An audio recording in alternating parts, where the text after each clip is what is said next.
You're watching Just the News. I'm Amita Balachandra. Let's get straight to it. Here's our top story. Tata Sons has won the bid to acquire national carrier Air India today. The announcement was made today. The company had placed a winning bid of 18,000 crore rupees to reacquire the airline more than half a century after it ceded control to the government. Now, apart from 100% stake in Air India and its low-cost arm Air India Express, the winning bid also includes a 50% stake in ground handling company Air India SATS Airport Services Private Limited. Now, this announcement was made by the DIPAM Secretary Tugin Pandey, who said that as of August 31st, 2021, Air India had a total debt of 61,562 crore rupees, out of which 15,300 crore rupees will be taken over by the bidder, and the rest of it, which is about 46,262 crore rupees, will be transferred to Air India Assets Holding Limited. Now, the secretary also said that the process is expected to be closed by December this year.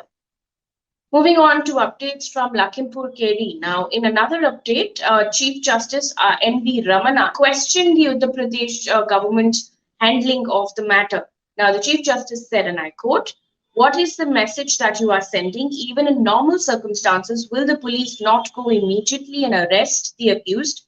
Things have not proceeded the way they should have. It appears to be only words and not actions. Treat the accused the same way we treat other persons in other cases," end quote. Ashish Mishra, the main accused in the case and son of Union Minister Ajay Mishra, had skipped the questioning today as well. Also, days after raking controversy over his tit-for-tat remark, Haryana Chief Minister Manohar Lal Khattar has now withdrawn his statement. In a statement, he has said, and I quote, "I withdraw my statement. I don't want to encourage any sort of clash in society. Tomorrow, I was scheduled to attend a social program by the Agarwal community, but farmers have given a call to oppose it despite my apology. Haryana's Assembly Speaker will attend the event instead," end quote. Now, earlier in a video, Haryana Chief Minister could be heard saying, and I quote, this is what he said in the video, "In the north and west Haryana, farmers should raise armed groups, raise volunteer groups of 500, 700,000 people and pick up sticks and then follow a tit-for-tat policy. Don't bother about the consequences. And if you go behind the bars for this, then don't worry about getting bail. You will come out a big leader," end quote. That statement, he says, has now been withdrawn. In an update now to the NCB case on the Mumbai cruise raid, Aryan Khan's bail plea has been rejected by the court. The court said that the applications are not maintainable before it. The bail pleas of Aryan Khan, Arbaz Merchant, and Munmun Dameja were rejected. Further, they have said that they will have to apply for bail before a special NDPS court. Now, additional Metropolitan Magistrate sent the 8 of them to 14-day judicial custody instead. The Anti-Drugs Agency in court yesterday had argued that Aryan Khan was allegedly supplied drugs by one of the other men arrested in the cruise ship drug bust case. All the 8 accused, including Aryan Khan, were arrested on Sunday after the NCB went undercover and raided a rave party on Saturday evening on the Cordelia cruise sailing from Mumbai to Goa.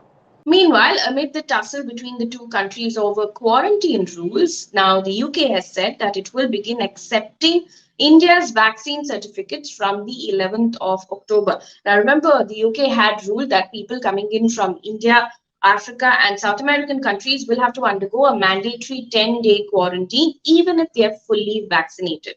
Following this, India also had ruled the same for UK nationals traveling to the country.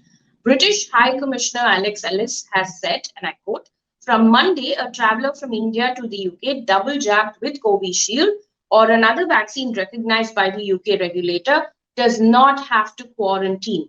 It will be easier and cheaper to enter the UK. This is great news," end quote. On to COVID news now. India has reported 21,257 new COVID cases and 271 deaths in the last 24 hours. A bulk of it is still from Kerala, which has reported 10,944 new COVID cases in the last 24 hours. Meanwhile, Niti Aayog member VK Paul has said that the government is prepared to handle a surge of 5 lakh COVID cases a day. In a statement, he said, and I quote, the dynamics of the virus after vaccination and infection, which can lead to herd immunity, we do not have a straight formula for that.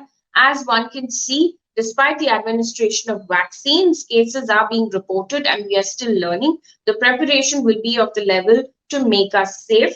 We move with preparation of 4.5 to 5 lakh cases per day surge, but it does not mean that it will happen, should happen, or may happen. End. On to news from the world of business right now. Petrol and diesel prices were hiked for the fourth consecutive day. In Mumbai, the price of petrol has now gone up to 109.54 rupees per litre, and diesel now costs 99.22 rupees per litre. In Delhi, the price of petrol is at 103.54 rupees per litre, and diesel costs about 92.12 rupees per litre. Remember, around 40 to 45 is the actual cost of petrol, and the rest is all state and central taxes. On to news coming in from across the world. A 6.1 magnitude earthquake has jolted Tokyo and surrounding areas on Thursday evening. According to reports, over 20 people have been injured. However, the Japanese Meteorological Agency has said that there is no risk of tsunami yet. And before we leave you with a bit of good news. 6-year-old Indian origin climate activist Alisha Ghadia has won the British Prime Minister Boris Johnson's Points of Light Award for her campaigns to raise awareness over deforestation and climate change. Now, she has so far raised £3,000 for the UK-based non-profit called Cool Earth, which works with rainforest communities to cease deforestation and lobbies businesses to generate more sustainable practices. We wish her good luck. That's it here on Just News. Thank you so much for watching.